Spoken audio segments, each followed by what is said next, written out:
The square was crowded that morning, villagers pressed shoulder to shoulder, eager for gossip. Clara stood at the center, her hands clenched at her sides, cheeks burning as whispers rippled through the crowd. She could hear them clearly, snickers about her size, about how no suitor would ever want her, about how she was a burden to her wealthy family. The elders, sitting in a row of carved wooden chairs, spoke loudly enough for everyone to hear.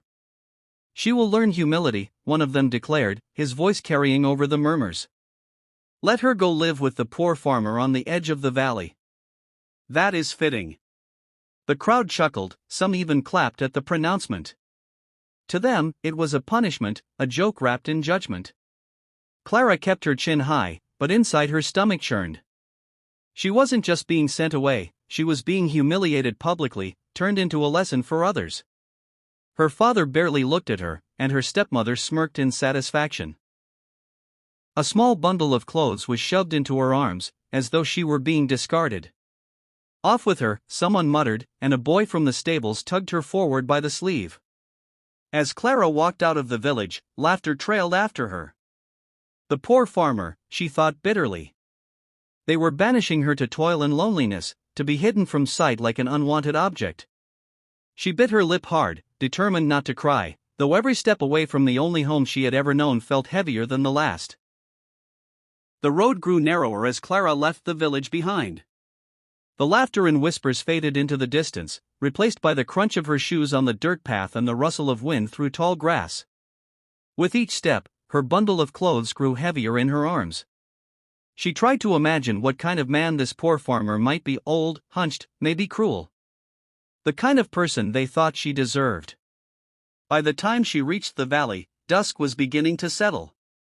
Smoke curled from the chimney of a modest cottage tucked against a line of trees. The house was simple, the fence worn, the garden tidy but not extravagant. She hesitated at the gate, nerves tightening in her chest. Then the door creaked open, and a man stepped out. He wasn't what she expected. He was broad-shouldered, weathered by sun and work, but his eyes were steady and kind. He looked at her bundle, then at her face, and instead of smirking or sneering, he gave a slow nod. "You must be Clara," he said, his voice low and even. "I've been expecting you." For a moment she couldn't answer, thrown off by his calm tone. She braced herself for orders, for the sting of ridicule, but none came.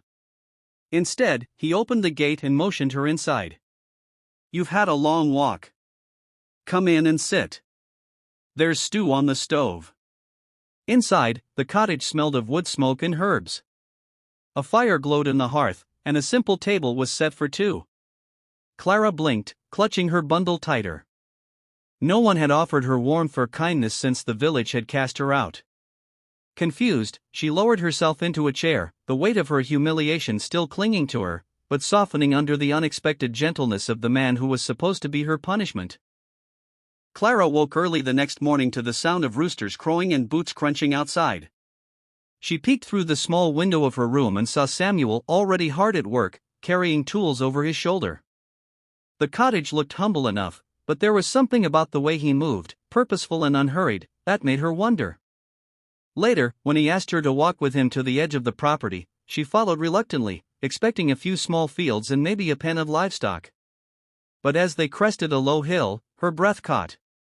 Before her stretched row upon row of fields glowing gold in the sun, their edges vanishing into the horizon. Orchards heavy with fruit lined the valley, and herds of cattle dotted the distant hillsides like moving shadows. All of this, she whispered, her voice barely carrying. Samuel glanced at her, the corners of his mouth lifting slightly. "It's enough to keep me busy." Clara blinked, stunned.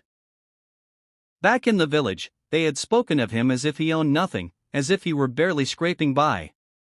But this was wealth greater than her father's estate, greater than anything she had ever imagined. Workers were already out in the fields, pausing to tip their hats respectfully as Samuel passed. They looked to him not just as an employer, but as a leader. Confusion tangled with disbelief. Why would a man like this live in a plain cottage, letting others mock him as a poor farmer? Why accept her at all, when he could have had anyone by his side? Samuel seemed to sense her unspoken questions, but he only said, "People see what they want to see." It doesn't matter what they call me.